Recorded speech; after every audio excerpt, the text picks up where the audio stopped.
Now, loads of people think that Ed Miliband is an eco-fanatic who will bankrupt Britain and leave us all shivering in our own homes so he can sacrifice us at the altar of his net zero fantasy.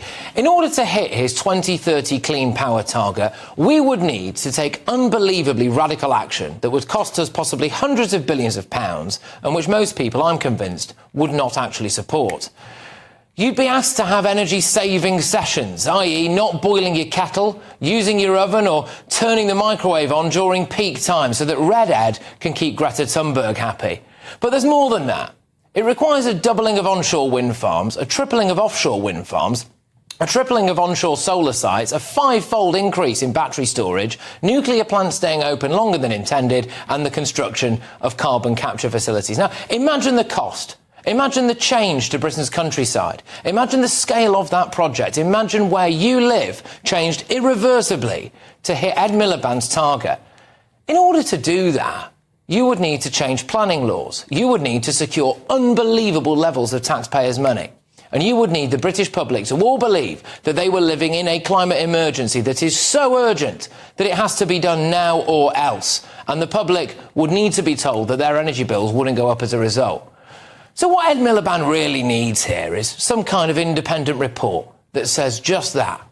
Well, step forward, NESO, the National Energy System Operator. Can you believe it? They do say just that. They say that Ed Miliband's plans for a clean energy system by 2030 can be achieved if we take urgent action to reform our planning system.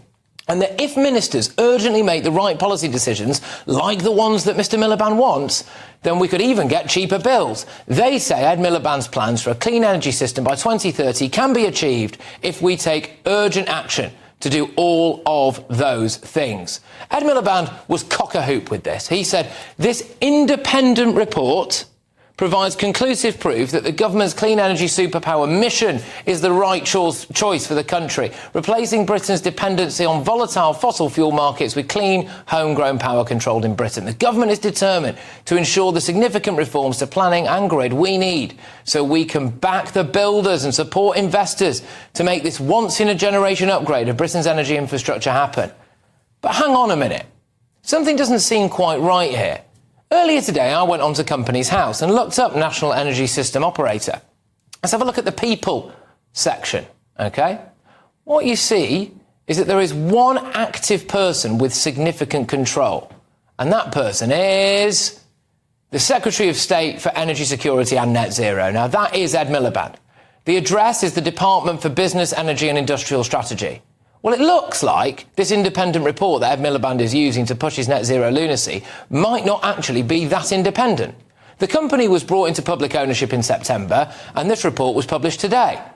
It is truly independent, is it? If the person with significant control is the Secretary of State for Energy Security and Net Zero? Should Ed Miliband not have said that he's the person with significant control behind that company? These are all very serious questions.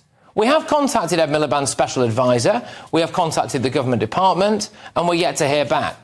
There may well be an innocent explanation here, and everyone wants to hear it, Ed. The NESO website states that the Secretary of State holds the shares and retains ultimate responsibility. The government ultimately owns NESO, but it has no operational control. They state that there is no operational link between the company and the Secretary of State. It adds that there is a clear separation between the government's role in setting national policy and their influence as a majority shareholder. But what we've outlined here isn't a particularly good look, is it? Look, just think about this. In a few years' time, when you have to pre-boil your kettle at 2 a.m. to put your coffee in a flask for the morning, you spend an hour tugging on a wind turbine on the roof of your house so you can generate enough hot water for a 30-second shower. And you're forced to watch a shadow puppet show via candlelight in your front room as you huddle together for warmth. You might wonder whether or not the government minister in charge of net zero had actually been basing his policies on entirely independent advice.